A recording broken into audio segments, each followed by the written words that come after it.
It's wonderful to be here. I just want the organizers to know how much I appreciate that we've woven panels and discourse like this into the programming as opposed to making it off to the side or something that's like at 8 a.m. on Saturday, and good luck to you if you wake up and make it, to hear from our fine, accomplished panelists. So I'm really, really excited that we're able to talk about this today. So the theme of our discussion is about the adventurers. So within the Assamese community, a trend was emerging as the organizers were putting the agenda together of kind of people going all over the world and out of the world and into all corners of the world and unexplored areas of the world, and having this common theme of being Assamese. And so this panel was born out of that observation. You're gonna hear from 5 individuals who will talk about their sense of adventure, but really we wanna hear from all of you. I think one of the greatest adventures that we've actually celebrated for 45 years in this convention is one of the most ultimate adventures in life, which is that of migration. And so many of you are already adventurers just by virtue of being Assamese who ventured out of your homelands, or perhaps a few steps removed from your homelands. I'm going to moderate this discussion. My name is Mitra Kalita. I'm a journalist in New York City. I'm a journalist and entrepreneur. I run my own media companies. You'll hear very little from me. My goal as moderator is that you hear from me in moderation. I do have my bio here just because I find that as you're hearing from people, I might flash their bio just because you might be like, did she go to an Ivy League university? The answer is no. So those of you who feel great pressure, I'm here to take the pressure off. I went to Rutgers University, a state school. But some of the other panelists, I'll also flash their backgrounds as well, just because of the recall. I mean, I know that partly because of the film going on, we're gonna have some late joiners, and our goal is to contextualize throughout the next hour or so that we have together. I will try to keep this to an hour.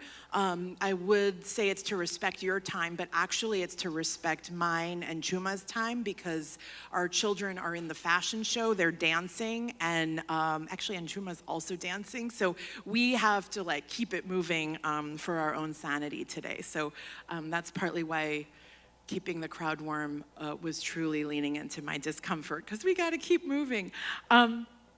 So I want to begin. We're going to go in order. Each of the panelists will give you a little sense of what brings them here, right? I'm not going to introduce them, but like I said, I do have biographical information for each of them, and I'll flash back and forth. We're going to begin with Hidayat Ali, who has joined us from California. Are you ready? Yep. Okay, all right, I'm turning it over. Thank you all so much for being here. Let's give it up for Hidayat Ali. First of all, thank you to the organizer and all the participants. And I'm Hidayat Ali. My background is from Assam. I'm from a village called Dampur. It's in Kamrup Jilla, Hajo. And on career side, I'm an IT professional. I live in Fremont with my 3 kids. You can see my family photo here. My hobbies are outdoor activity, hiking, camping, travel around the world, and mountaineering. For last almost 10 years, I've been doing a lot of mountaineering and going a lot of places. And I consider myself as lucky, able to see a lot of incredible places. Among them is I was able to stand top of many peaks. Among them, first one is the Mount Elbrus. It's the highest peak of Europe. Then Mount Kilimanjaro, Africa. Then Mount Aconcagua is the highest peak in South America. It's actually South America and North America. Then Kosciuszko in Australia. This is another very exciting trip for me to going to Antarctica and summit the highest mountain, Mount Vinson Massif. And my last mountain, part of my 7th summit, that's highest mountain in every continent. I'd been 2 times, still not able to summit. And finally, Mount Everest 2 years back, and almost 2 years back. And many of asked me like how it is started. Actually, it's almost like 38 years before. I was in Sainik School, Gwalpara. That time, I went for a trekking camp in Indian state of Sikkim. That's where I first time saw the Himalaya range. And after 3 weeks, it kind of became my dream, like childhood dream, to someday come back and try to climb one of the mountain. And fast forward, I become father of 3 kids, move here, and I start working towards my dream at the age of 42. Then finally and slowly, when I started fast, I never thought like I was able to really climb one day Everest, but my goal was initially to give it a try and see how far I can go. But it was always in mind to at least give it a try. So it took almost 9 years. First 5 years, my general fitness, both physical, mental, and financial. Last 3 years, mostly on the climbing experience, geared towards mountaineering. So before going to Everest, so I submitted Mount Kilimanjaro, part of my experience, then Elbrus, Aconcagua. Then I give the first attempt 2021, but COVID caught me in the base camp, so I was rescued, spent almost 1 week in Kathmandu hospital, came back and give a second try. God grace, I was successful on May at the age of 51. It was a great experience. Part of in the second summit being experienced 1 year, I was kind of leading a team with a 15 member, and successfully 11 of them submitted without any injuries and any death. So I consider myself it's lucky to be there, and at the same time I'm taking this opportunity to support of all, whoever support me. Thanks all of you all. Thank you. Thank you, Hidayat. It's incredible. What I really appreciate about your story is that you're sharing your failures, right? That it wasn't necessarily successful. I'm very, very grateful for that. And that was a theme as we were speaking across our panelists that, of course, came up over and over. The next person we'll hear from is a dear old friend of mine. I can't remember not knowing you in my life, which I think, how many people can say that? Is Dr. Seebany Duta Barua. So you want to take the mic and come over here? Sure. Yeah, thank you. Hi, everybody. So I want to also say thank you for being here in the audience. Thank you to the organizers. This is the 45th Assam Convention. I think I've been alive for as long, I'm 45, and been coming to these conventions, and so your support in the community has been a key part of who I am today. So there's a photo of my family, Jonathan Macer, and then Kieran, who's 12, and Kavita. Let's see, we live in Chicago. I'm a professor of mechanical and aerospace engineering. And let's see, so I guess what brings me to the stage today is the fact that in November, about 6 months ago, I had the opportunity to go to McMurdo Station, Antarctica, as a scientist. And so it was a really fantastic experience. I never really expected that I'd be going there, but you know, you always say, there's kind of an opportunity, and that kind of sounds exciting, and you know, will I have the support of the people around me? And with this community, you pretty much always do, and so I'm very grateful to my family. Can I go back to the early slides? Oh yeah, so the family that I grew up with, my younger sister, many of you may know Indrani Indu. Today is her birthday, so if you're on social media, June 30th is her birthday, and drop her a line. But that's the two of us in the house we grew up in Houston at the top center. And then that's one with my sister on the left, my mom in the middle, Manjula Duta Barua, and myself at one of these conventions in a hotel hallway, I think. So I grew up in the Houston area, really liked all subjects in school, actually.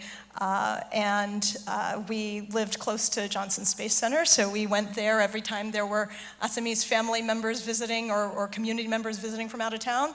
Take them to NASA, and that's what we'd do. So there's a photo. But it was sort of when I got into high school and really started reading this book that just kind of blew my mind. It's called Relativity Visualized, and it was all about space and all the weird things that happen when you start to think about relativity. And so when I went to college at Stanford, I was there as a physics major and I had this wonderful opportunity to work with a professor. Her name's Sarah Church, and she was studying, she's doing astronomy and observing the cosmic microwave background. And so as a senior in college, I got to go with her to Hawaii. That was the first time I'd ever really gone to Hawaii. I was like, wow, someone's gonna pay for my ticket out there to do this amazing thing? How could I turn this down? Being a scientist is awesome. And so we went there, did the experiment, but I realized that looking back at sort of the early universe, the birth of the universe, was a little too far away in space for my interest, because I wanted to know kind of what can we do in space that has more real world application and impact on our lives. And so I kind of work on space weather now, and that's kind of what I do. Although this project actually, as I've been working in remote sensing, is actually not even space weather. This is about, can you use GPS? How many of you have heard of Global Positioning System? Yeah, GPS. Everybody's got the handheld, right? Yeah, so maybe it's built into your cell phone. So usually people use them for knowing where they are so they can figure out where they want to go. In my research, what I do is I say, okay, well, I already know where I am. When I get the signals from the satellites, what do they tell me about the environment around me? And so for this project, we were looking to detect GPS signals after they bounced off the surface of this giant glacier. This is a part of a glacier that extends out over the ocean. It's called an ice shelf when the glacier sort of flows down the continent and out over the ocean.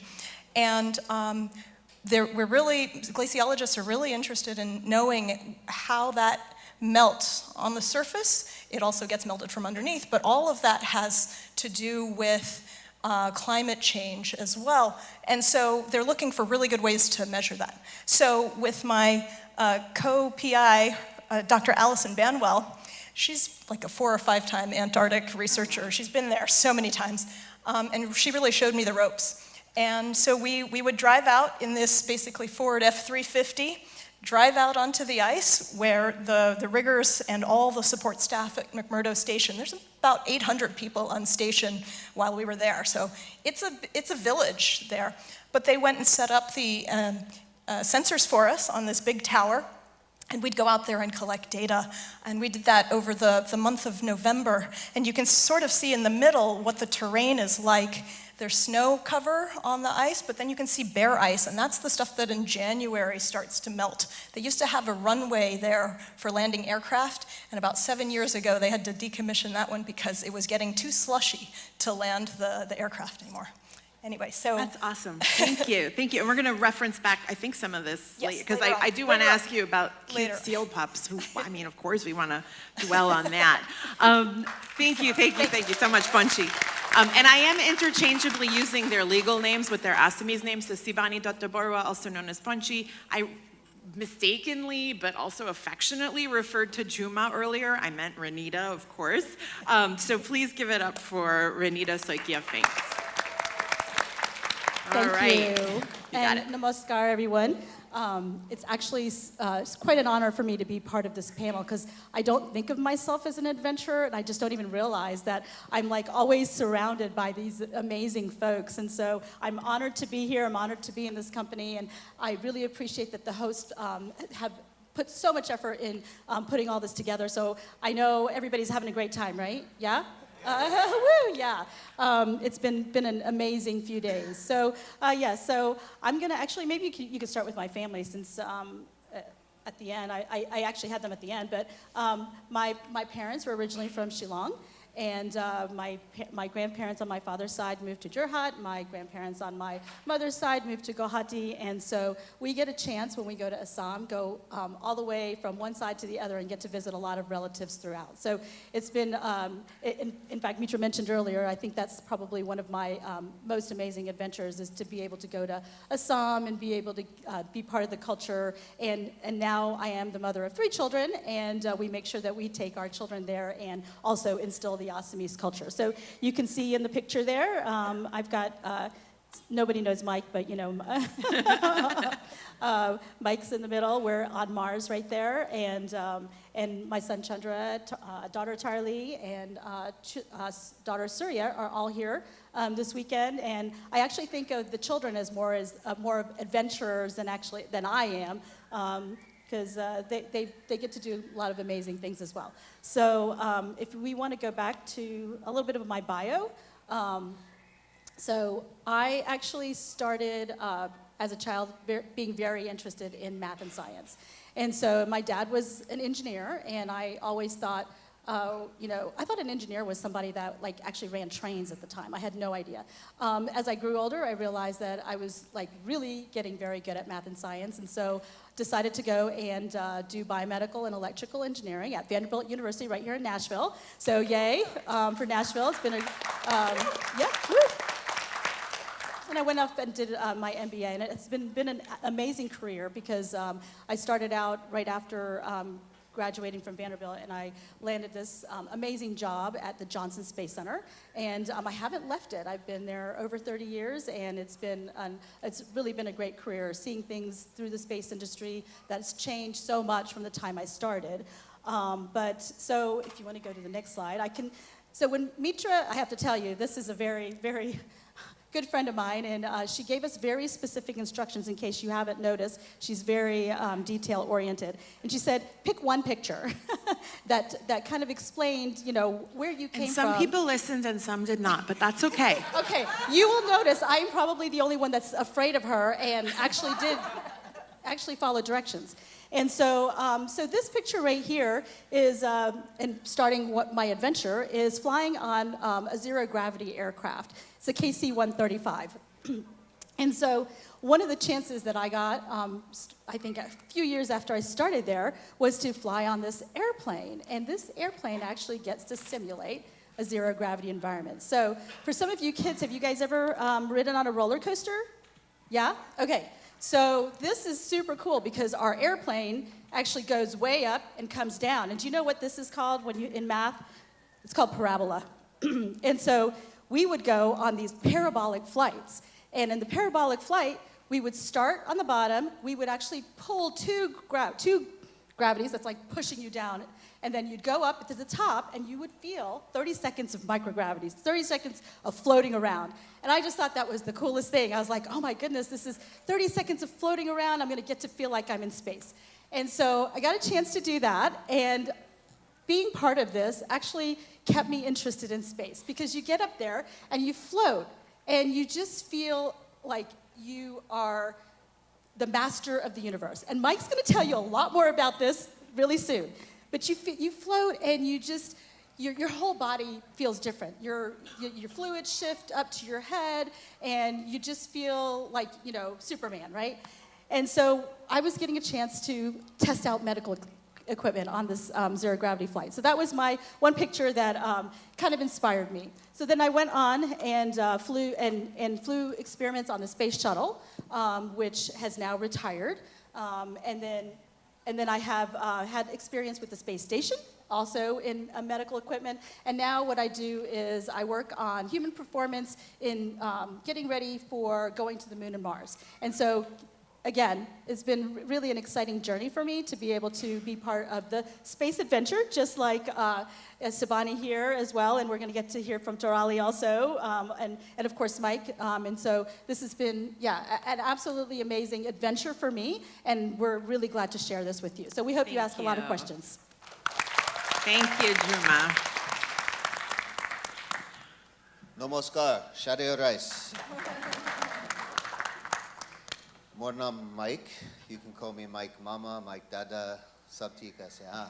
So, মই তাৰমানে গোটেই পেনেলটো অসমীয়াত কৰিব খুজিছিলোঁ কিন্তু মাইকৰ ভয়তে মই নকলো because he's actually maybe better at Assamese than I am. So I know. But আপুনি কোৱাক. So you can see all these rockets.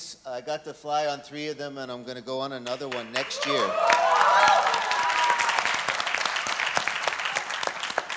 Thank you.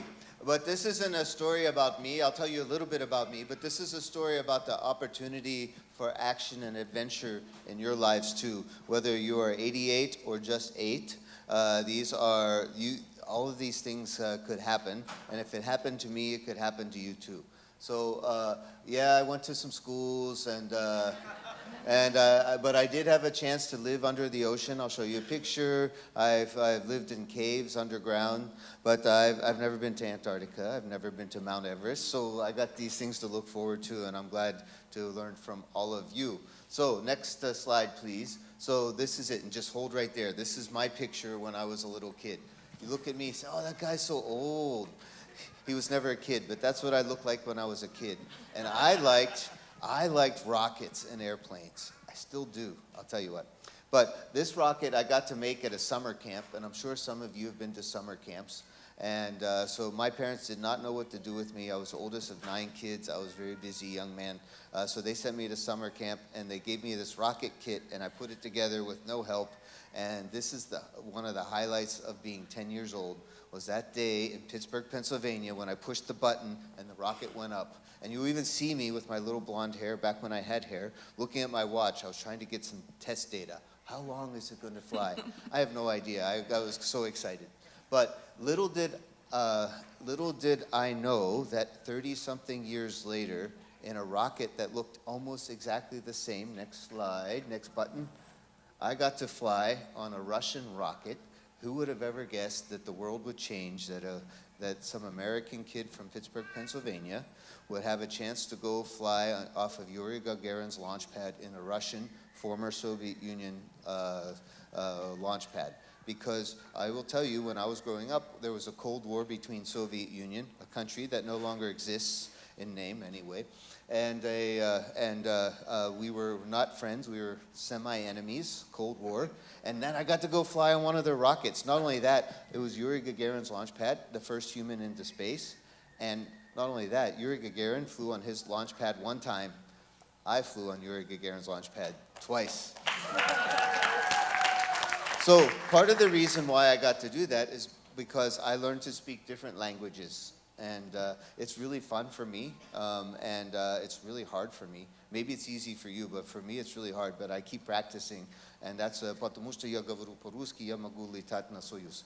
So I can say that. But on the way, I told you I lived underwater and lived underground in caves. I get to fly T-38 airplanes, and these are really fun things, and it's a great part of my job. And let's see if one more slide, and then we're almost done. So along the way, I get to meet interesting people. I got to meet Buzz Lightyear. You probably recognize him. I got to meet the President Obama guy. I don't know if you ever met him. He thought my jokes were funny too. I got to be on a Star Trek episode, and also we went to Assam. And met the chief minister, and I was felicitated in Guwahati along with my beautiful wife, and I think that was one of the coolest adventures, was to be able to... I grew up with younger brothers and sisters, and many of my friends in the village where I grew up, we call them boroughs back in Pennsylvania, but in the borough where I grew up, they're still there. They didn't go out, they didn't explore. And so it's not for everybody, and I don't judge, because we all have our jobs and places and things to do. But if you want to explore, you should. Every time I come to a convention, I give a talk, and I met some people outside. They remembered the 4 things, but I'm now up to 5 things that maybe you can think about if you want to go explore. And opportunities are there. We live in a wonderful universe. So first off, I recommend everybody be a good person. We're brothers and sisters on this planet, and off this planet too. We should be nice to each other. No fighting, right? Then also study hard. The more things you know, the more opportunity you have. And then if any kids out there, I know your parents are always telling you to study, study, study. So these are good things, all right? Study hard, dream big. This is a land of opportunity and big dreams. Don't sell yourself short. Have the big dream, because you can't reach, if you don't reach for the stars, you'll never get there, right? And then never give up. I failed along the way. I can tell you sad stories about my birthday in 1991, but we're not going to go there today. But we've all had failures along the way, and we've all picked ourselves up and to have, so never give up, don't get discouraged. And finally, my new fifth one for this year is to ask for help and to give help, because we should help each other, and any one of the people here in their grand adventures, and I'm 30 seconds left, in our grand adventures is we don't do it by ourselves. We have our friends, we have our family, we have our community. So ask for help, give help. Aro ekunai. That's it. Thank you, Mike. And that's a fitting transition to Taralicin Deka, who, yes, you can give it up for her. And her entry, I'm going to let her explain this, but she's kind of had a journey and an adventure even onto this panel in some ways, and I think represents many of you who might be in the audience and thinking, is this something I want to do? And I think she's a fitting final speaker, just because there is not a coincidence here of the energy around aerospace as this, not just next frontier, but this current frontier. So go ahead. Thank you for being with us. Hello. Good afternoon, everybody. Before even I think I start jumping into my slides, I have to say something here. I want to share something. So 15 years ago, in 2010, I was one among 1,000 kids rushing into Moskva Auditorium in Guwahati to attend a talk by astronaut Mike Fincke. At that time, it was a dream for me. This day was a dream for me, like sitting right beside him on the stage, sharing the same panel, and actually sharing the neighbor seat to him. So I am so grateful for this journey that has brought me to this point. And I see so many kids here today sitting, listening to Mike as I did 15 years ago. And I am very, very happy to be here. And Mike, thank you so much. Like, you have been an inspiration to me. And thank you for everything you do for yourself and for everybody. It's incredible.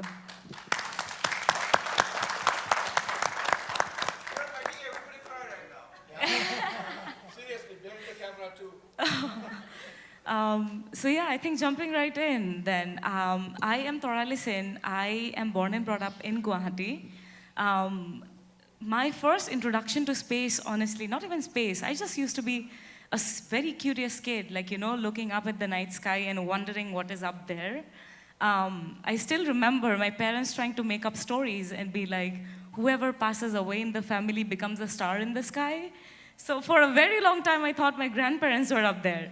But anyway, I have come a very long way from that, and I promise that's not a story I'm going to tell anybody ever. But yeah, that question still continues to drive me, what is up there, and that has brought me here in my space journey. But however much I wanted to study aerospace or pursue space, life had other plans for me. I initially did not really start my career as an aerospace engineer. I had a really good offer from the National Institute of Technology in India, a very well-known and reputed university, and they offered me a degree in electrical engineering. As much as I wanted to do space, it was too good of an offer to, reject at that time. And plus, whoever knows, even till today, it's kind of a sad thing, but only 4 out of, I think, 25 IITs, and none of the NITs really offer a degree in aerospace in India, which is very sad. I really wish things change very soon. But at that time, I took this as an opportunity for me, and I put aside my space dream for a little while, and I jumped on into my career as an electrical engineer to begin with. And I made the best out of those 4 years. I did robotics, my love till date. I did National Cadet Corps. I was dancing. I was doing modeling. Who would think? I made the best out of those 4 years and everything it had to offer me.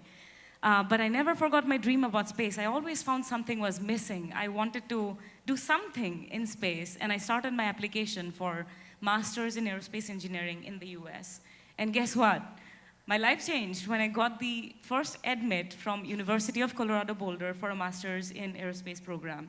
It is the university where Astronaut, my childhood role model, Dr. Kalpana Chawla, she graduated from. She had her PhD from the same university, and it was a dream come true for me.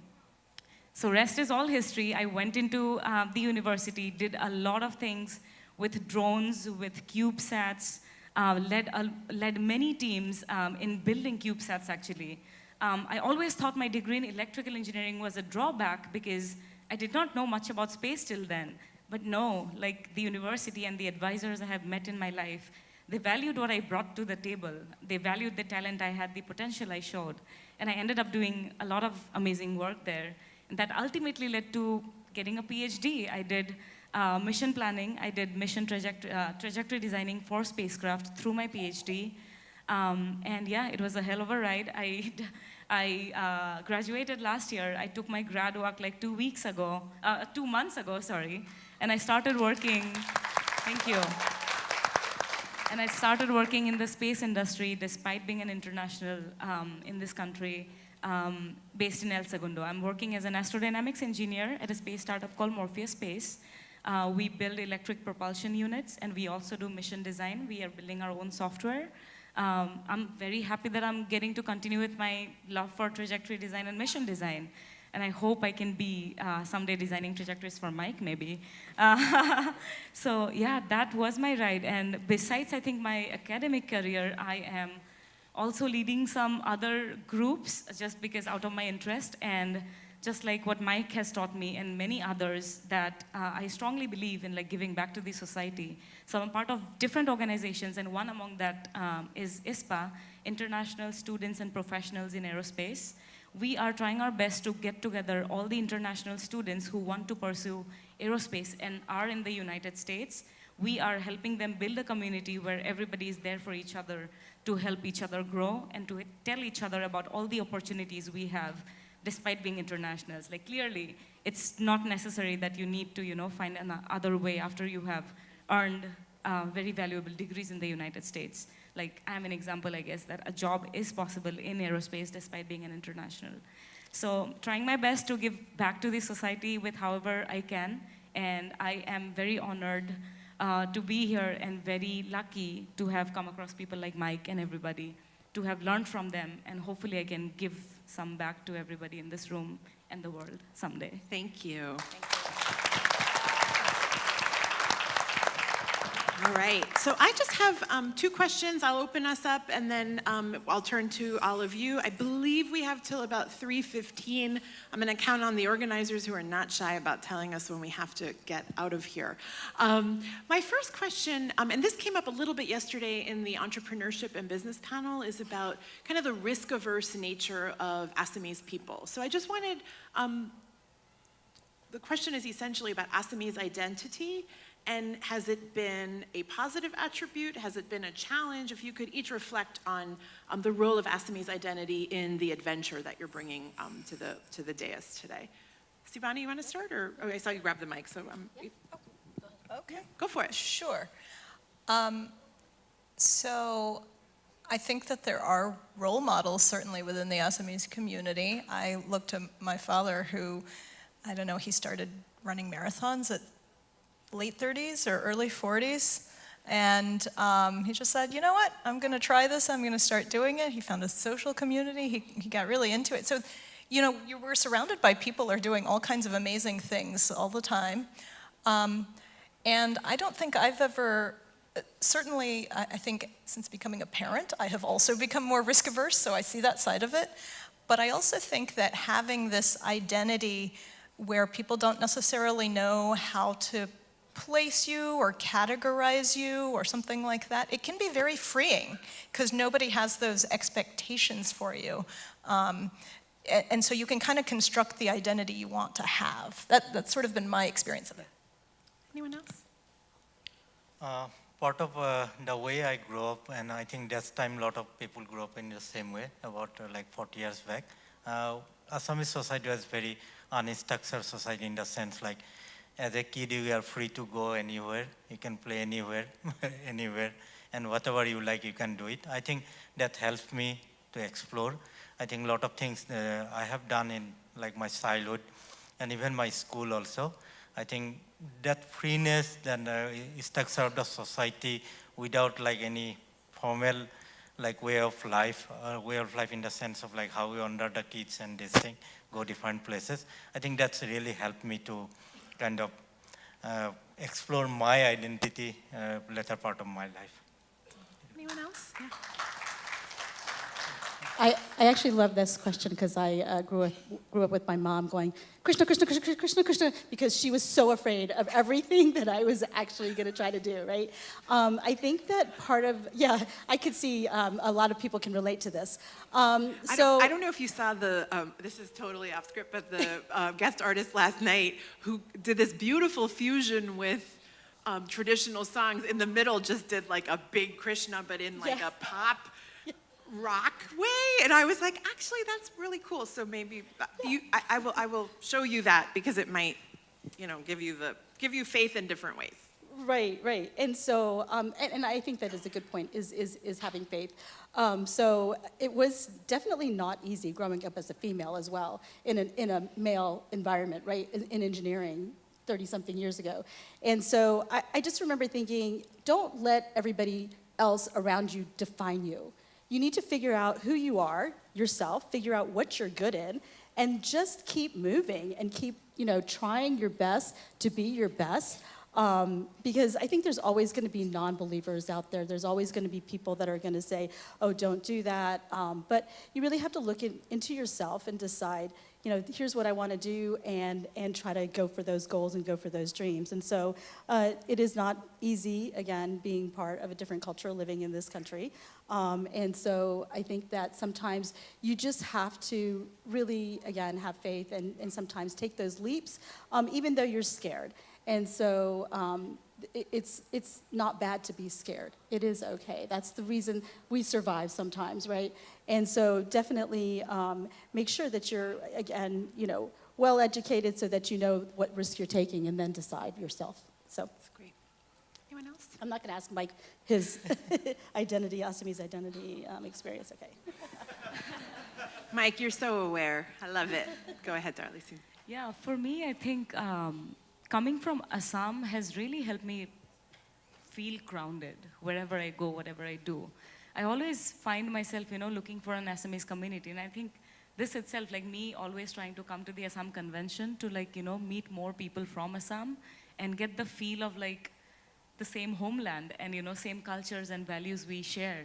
That has always helped me stay grounded. So I'm proud of being an Assamese, and I'll always carry that with me. In fact, Hidayat does, I think, all the pictures with that gamusa. Mike's famous space dance with the gamusa and bihu dance. Everything makes me so proud of being an Assamese, and I feel like carrying that gamusa with me everywhere I go. So beautiful. Yeah, Thank you. I'm truly rooted for that, and I'll always carry that with me. So we're speaking about building community, and I promised we would come back to some of Seebany's pictures because she did something interesting when she was in Antarctica. She had a WhatsApp group, and a number of us Assamese community members were on it. I just wondered if you could talk about building community and the seal pup thing that was going on with this group. Hang on. And if you just have any reflections on that, because here we go. Sure. But to me, that was the WhatsApp group, and then that you were making us vote on cute seals in the middle of these frigid temperatures was quite remarkable. So McMurdo Station, which is the United States base for all science operations that happen in Antarctica, is this really unique community because everybody there is an immigrant from somewhere else. And so you're encountering people, and you are in a village with people for a sort of a short amount of time, and so it's a special time. People have been asking me, what's it like? And for me, it was kind of this dream science camp for grown-ups, If you ever got to do a science camp, if you want to try that out, kids, I highly recommend it. It's so fun because you get to do all these and hear about all these great projects. So everything is community run there, and one of them, which I shared on this WhatsApp group, was the team that I shared some lab space with. They were tracking seal populations, seal colonies. They would ride out in their snowmobiles and they would go out and tag different seal communities and take photos of them and tissue samples. And so on station, they had a fat seal pup tournament. So if anyone has ever seen how there are these basketball March Madness type tournaments, what they would do is take two seals and say, everybody vote which one they like better, and that seal will go to the next round. So this is the Fat Seal Pup Week bracket, and then they just had a sheet of paper in the main hallway of the main social building, and everybody could just tally a vote as they walked by on their way to breakfast, lunch, or dinner. And nobody's keeping track. I had a friend who would vote for each one of them every time she walked by. But it was really fun because they would tell us the story about these seal pups, and they're so cute, and they follow them 6 weeks later and in the end, I think I would tally my vote based on who was voting on the WhatsApp thread. And so I'd place my votes, and I'm happy to report that Fatty Wampus won in the end. He had this really cute smile. And, but it's very interesting. One of the things that group was tracking was seals that move from one colony to another. They're called immigrants in their colony population. I remember Mitra. You can't escape it. Yeah, and Mitra said, "I'm voting for the one with the immigrant mom." Yeah, Of course. So. And I ask about the levity because at least three of you have been in really scary situations. So I'm going to turn it over to Mike. I'm trying to think of how to phrase this. I'm just going to tell you what's on my mind. How do you think about death when you go up into space? Are you ever afraid? And we'll leave it there, and then I might dive deeper with you with the little time we have. Okay, so lighthearted questions, Fatty Wampus and death. All right, so actually, if you're ever in space, and especially if you're out on a spacewalk or getting ready to come home from 17,500 miles an hour to 0 miles an hour with a heat shield built by the lowest bidder, you should be afraid. These are things that you respect the laws of physics, and you have to have a lot of faith too, not just fear, but faith that everybody did their job and built it correctly. I will say that a couple times I've actually been a little bit afraid, and I'm not one to actually fear too many things. Ask my wife. I'm not afraid of her sometimes when I should be. But more importantly, though, is that I realized what I was doing was important work, and that I had faith in the team to help it. But I was also wondering what I was doing with my kid's dad, right, and my wife's husband. Oh my goodness, I'm putting my kid's dad and my wife's husband in danger. But part of what I think bravery is that when you face something that is dangerous and that you're afraid of, that you continue going. So I opened up the hatch and went out on a spacewalk, and I pushed the button for the deorbit burn so that we could come back safely and land on planet Earth. Those kind of things I did, and I feel that that's when I was brave, because I was afraid. Wow.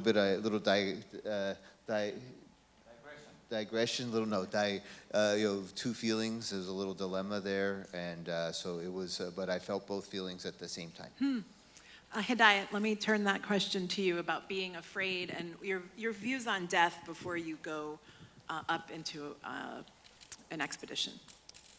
Actually, it was really Just put the challenging. mic right on you. There you go. Yeah. Yep. Actually, it was really challenging for me. About 3 years back, I was like kind of confident on my physical preparation, but I was not able to really sign up for the Everest expedition. So unfortunately, about more than 300 people die on Everest. So I was always thinking about like how to manage that fear. So it took me almost about a year to manage that fear. So what I did, like, I have read a lot of books on that time, even a lot of religious texts, a lot of podcasts, and trying to understand what is the meaning of life. Basically, like, death is everybody has to die, but how to overcome, manage that, how make best use of that one. So finally, after 1 year, I was able to manage that fear. So what I kind of learned is like, so if you are really passionate about it, you take, do your 108% preparation as much as you can, but you should not just go behind just fear of death. You should go and do your passion.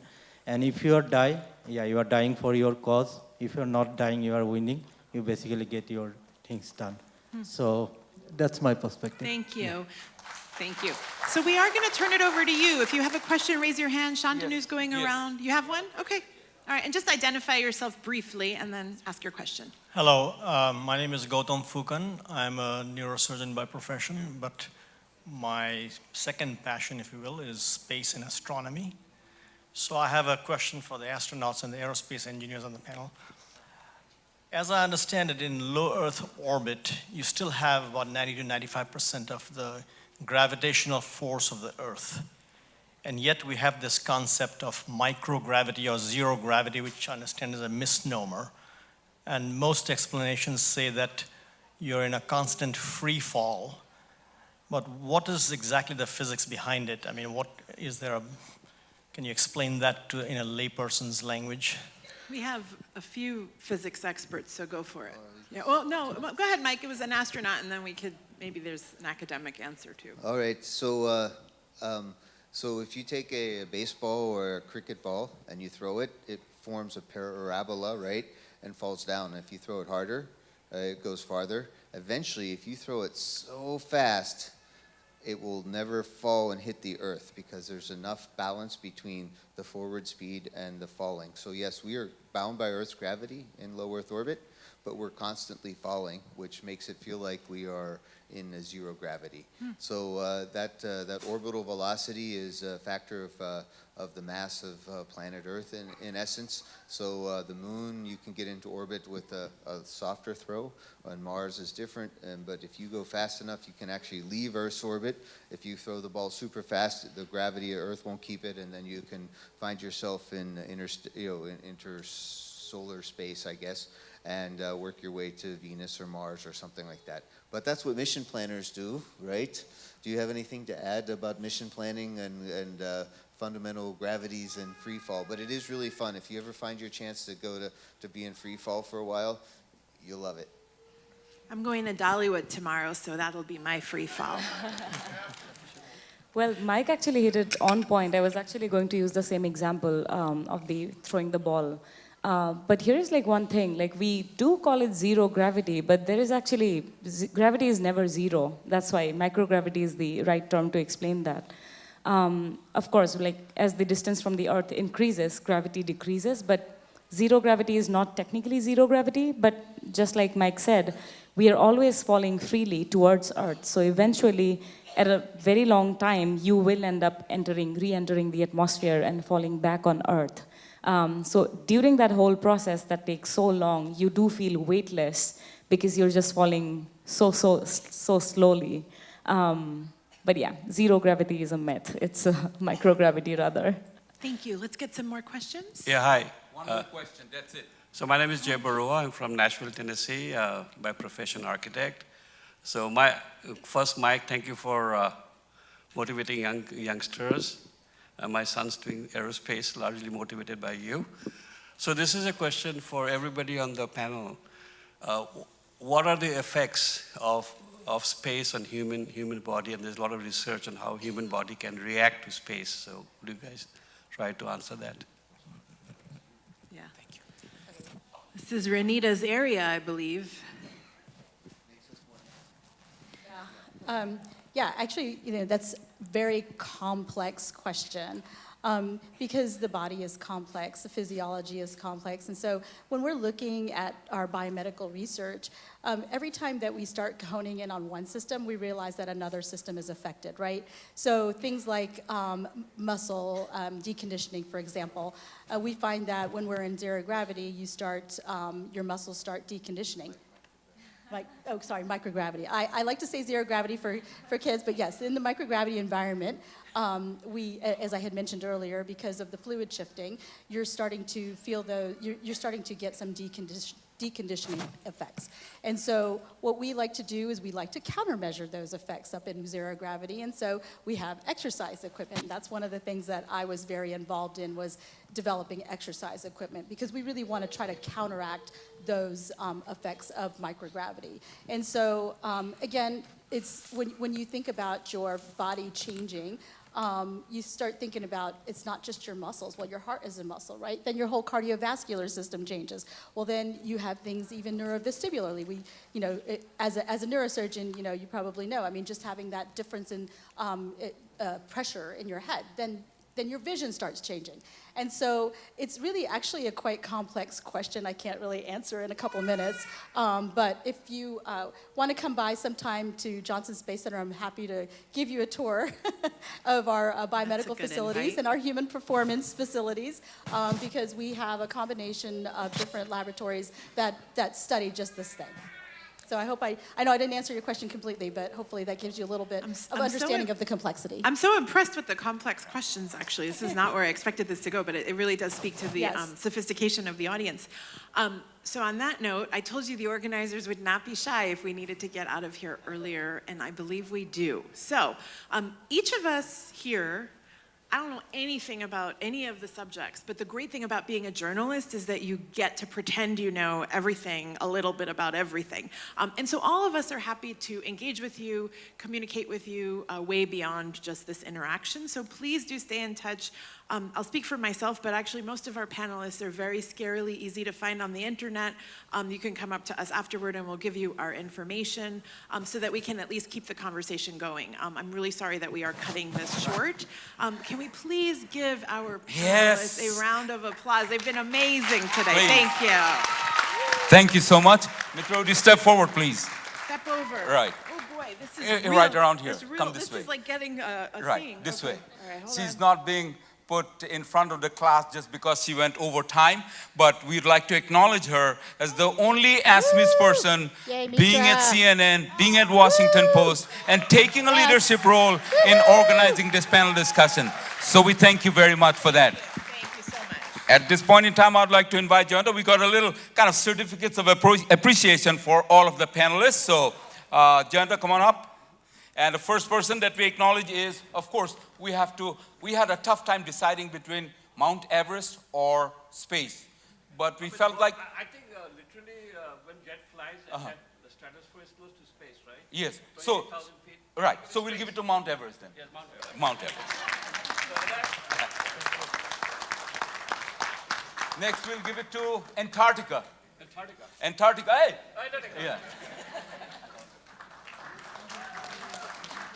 Next, we have it for Renita Fincke. Anyone going to Houston, please get in touch with her for the human performance aspect of it.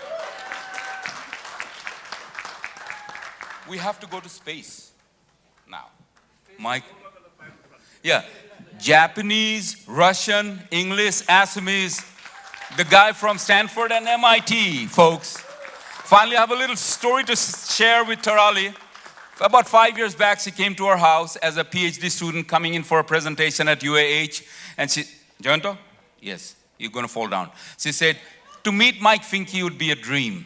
I said, I'll remember that. And of course, I sent a link to Mike, and Mike didn't respond because government employee space, you have to understand. But that's the case with all. I tried to get in touch with Haddad. He says, who the heck is this, you know? So I had to, what I'm trying to say is the ability to leverage networking.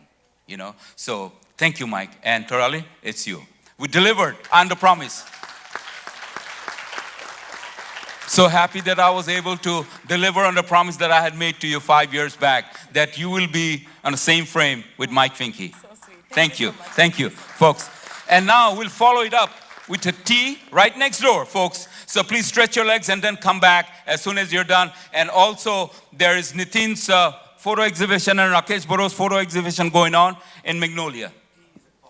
Yeah, tea is at Poplar right next door, right here. So folks, please shake your legs and come back re-energized for a wonderful slate of program that we have for this evening. Once again, thank you, panel members, for being here with us and sharing your experience. Thank you. Thank you, Seebany. Thank you. Yeah, okay.